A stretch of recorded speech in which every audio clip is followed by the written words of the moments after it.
애경그룹이 모태기업인 애경산업을 매물로 내놓으며 유동성 위기에 대한 불안감을 키우고 있습니다. 애경산업은 제주항공과 함께 그룹 내 몇 안 되는 흑자 계열사입니다.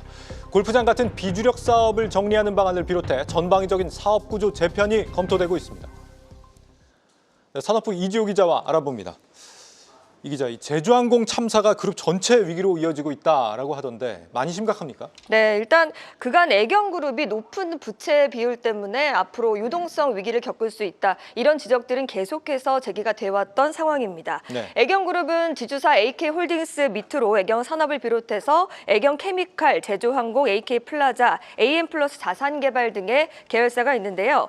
FN가이드에 따르면 지난해 12월 기준 AK홀딩스 지주사의 부채 비율은 328.7%입니다. 업계에서 일반적으로 적정하다고 생각하는 부채 비율인 200%를 훌쩍 넘어선 수치인데요. 또 다른 상장 계열사인 애경케미칼과 제주항공 부채 비율도 상당한 수준입니다. 지금까지 AK홀딩스는 이들 계열사 주식을 담보로 약 3천억 원의 대출을 받았습니다. 특히 제주항공이 1,620억 원으로 규모가 가장 큰데요. 제주항공을 비롯해서 계열사 주가가 참사 이후로 떨어지면서 담보 비율 이하로 평가액이 떨어질 수 있는 상황이 됐습니다. 앞으로 대출기관이 담보를 추가로 요구하거나 반대 매매, 즉 매각에 나설 수도 있다라는 의미인데요. 자칫 애경그룹 오너 일가의 지배력을 이룰 수도 있는 상황이 오게 된 거죠. 게다가 부채 비율이 높아지면 이자 부담이 커져서 재무 구조가 악화할 수밖에 없는데요. 이런 점을 고려해서 애경산업을 매물로 내놓은 것 같습니다. 나름의 선제적인 대응이다 이겁니다. 그런데 이 애경산업이 그룹의 상징과도 같은 계열사다라고 하던데 다른 것도 많은데 왜 이런 판단이 나온 거예요? 일단 현 시점에서 돈이 될 만한 곳이 애경산업밖에 없었다. 이런 업계의 분석이 좀 나오고 있는데요. 네. 애경산업은 말씀하신 것처럼 1954년 비누와 세제 등을 만드는 애경유직공업 주식회사에서 출발을 했고요. 말씀하신 것처럼 애경그룹의 모태 사업이기도 합니다. 생활용품 케라시스나 2080, 또 화장품 루나가 애경산업의 대표적인 브랜드인데 한 번쯤은 들어보셨을 것 같습니다. 지난해 말 기준으로 부채 비율이 24.7%로 다른 계열사에 비해서 낮은 수준인데요. 외부 차입금에 의존하지 않고 내부 자금으로도 운영될 수 있다. 이런 것을 의미하는 바입니다. 게다가 부채 비율이 높으면 사는 곳에서 대부분 감당을 해야 되기 때문에 팔리기가 힘들죠. 재무적으로 상대적으로 안정적인 애경산업 외에는 다른 대안이 없었을 거다. 이런 분석이 나오고 있습니다. 요즘 화장품 업계에 워낙 좀 강력한 성장 기업들이 많이 있잖아요. 이 상황에서 애경산업이 매력적인 매물이긴 한 겁니까?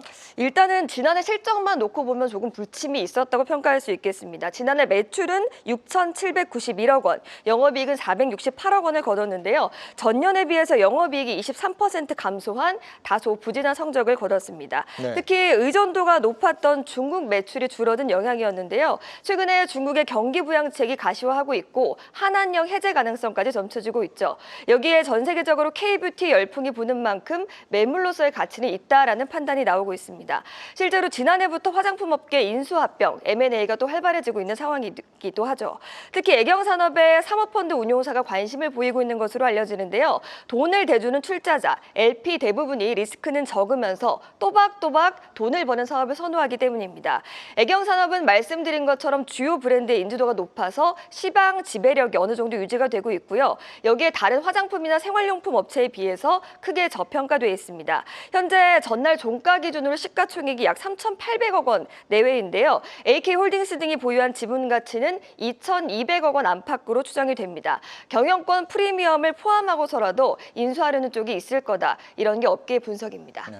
시장 지배력을 말한 거죠? 네, 맞습니다. 시방 지배력이라고 해서 죄송합니다. 깜짝 놀랐습니다. 네. 자, 애경산업을 팔고 나면은 크게는 이제 애경케미칼하고 제주항공 정도가 남는다라고 할 수 있을 것 같은데 이 화장품 쪽을 팔아서 석유화학과 항공업을 남긴다. 이런 데는 뭐 나름의 이유가 있을 것 같아요. 네, 일단 그룹의 모태 사업과도 핵심 사업은 엄연히 다르다고 할 수가 있겠는데요. 네. 모태는 애경산업이었지만 핵심 산업은 애경케미칼과 현재는 제주항공입니다. 애경그룹 내 자산 총액이 가장 큰 계열사는 현재 제주항공인데요. 그룹 총 자산 총액의 27.47%에 해당합니다. 제주항공 뒤를 잇는 것이 애경케미칼로 1조 709억 원 규모인데요. 제주항공과는 격차가 있지만 큰 비중을 차지하고 있습니다. 또 애경그룹의 매출 60% 이상은 제주항공 제주항공과 또 애경케미칼에서 나오고 있습니다. 석유업황이 부진해지기 전에는 애경케미칼이 그리고 현재는 제주항공이 캐시카우 역할을 하고 있는 셈인데요. 참사 이후 주춤했던 제주항공이 2월부터 국내 LCC 1위를 다시 차지하기 시작했고요. 전기차 캐즘의 끝이 보이면서 애경케미칼의 신사업인 음극재도 재평가를 받고 있습니다. 글로벌 음극재 시장에서 중국 업체의 점유율이 95% 이상인데요. 중국산 음극재 원료에 대한 미국의 규제로 국내 업체에 기회가 올 것이라는 예상입니다. 관세 등이 부과돼서 중국산 가격이 비싸지면 우리나라 업체와 같은 비중국산 음극재를 찾을 수밖에 없어서인데요. 특히 애경케미칼은 국내에서 유일하게 차세대 나트륨 배터리의 소재인 하드카본을 생산하고 있습니다. 애경산업을 매각한 대금으로 재무구조를 개선하면 자금을 조달할 때 비용이 줄어들게 되는데요. 이렇게 제주항공과 또 애경케미칼의 성장을 위한 재원을 마련하겠다는 포석으로 풀이가 되고 있습니다. 네, 애경그룹 사업 재편 움직임에 대해서 산업부 이지우 기자와 분석했습니다.